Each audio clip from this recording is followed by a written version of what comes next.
कहता तो बहुता मिले, गहता मिला न कोय। सो कहता वह जान दे, जो नहीं गहता कोय। नमस्कार दोस्तों, मैं डॉक्टर अनुपमा फलसफा मंच के माध्यम से आप सभी का हार्दिक अभिनंदन करती हूँ। आज प्रस्तुत हूँ कबीर के शब्द की पंक्तियों का हिंदी व्याख्या लेकर। कबीर की कविता समकालीन वास्तविकता की पहचान है। वह सच्चे अर्थों में उस युग की वाणी है। उनका मानना था कि शास्त्र और समुदाय मनुष्य को सहज नहीं होने देते, ये भक्ति को भी आच्छादित कर लेते हैं। कबीर ने इन शास्त्रों और संप्रदायों को नकारते हुए सहज धर्म, सहज मार्ग का रास्ता अपनाया। विभिन्न आडंबरों, आवरणों के बीच से उन्होंने सही मनुष्य की खोज की। उनकी दृष्टि में मनुष्य सबसे बड़ा है। कोई बंधन उसे छोटा और संकीर्ण नहीं कर सकता। जी हाँ दोस्तों, चलिए कबीर के इन शब्द की पंक्तियों की हिंदी व्याख्या से हम सभी परिचय प्राप्त करते हैं। राम भगति अनियाले तीर, राम भगति अनियाले तीर। यही लागे सो जाने पीर, राम भगति अनियाले तीर। तनु मही खोजो चोट न पाओ, तनु मही खोजो चोट न पाओ। औषध मूर कहाँ घसिलाओ, राम भगति अनियाले तीर।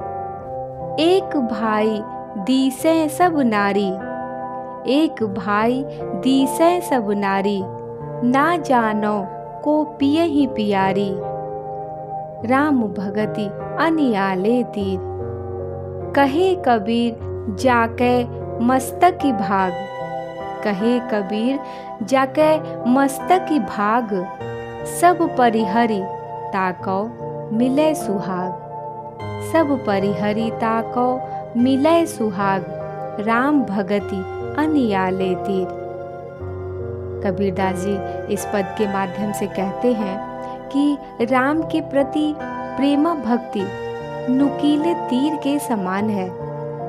यह प्रेम बाण जिसके हृदय में लग गया है, वही उसकी पीड़ा को, उसके कष्ट को, उसकी तड़प को वही समझ सकता है।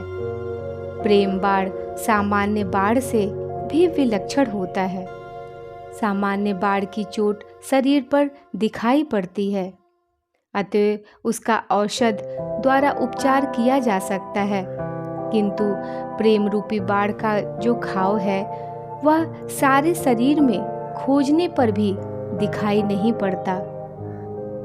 इसलिए उसका उपचार भी किया जाए तो कैसे किया जाए? जड़ी बूटी घिसकर लगाई जाए तो कहाँ लगाई जाए? इसकी व्यथा तो आंतरिक होती है, इसको ढूंढना भी बहुत कठिन होता है। फिर कबीरदास जी कहते हैं कि परमात्मा रूपी प्रियतम के लिए सभी जीवन रूपी नारियां एक समान हैं। पता नहीं प्रभु किसका वर्ण करेंगे।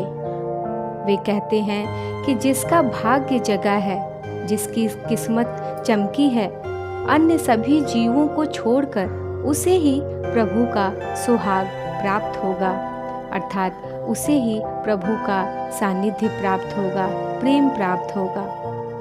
पंक्तियों का आशय यह है कि प्रेम रूपी भक्ति की चोट ऐसी होती है जिसे हम सिर्फ महसूस कर सकते हैं। उसे ना तो किसी को दिखा सकते हैं और ना ही किसी को बता सकते हैं। यह प्रेम रूपी आत्मा अपने भाग्य को जगाना चाहती है ताकि उसे प्रभु का सुहाग प्राप्त हो सके। धन्यवाद। कृपया मेरे चैनल को लाइक, शेयर और सब्सक्राइब करें, कमेंट करें। मिलती हूँ बहुत जल्द। आप सभी को नमस्कार।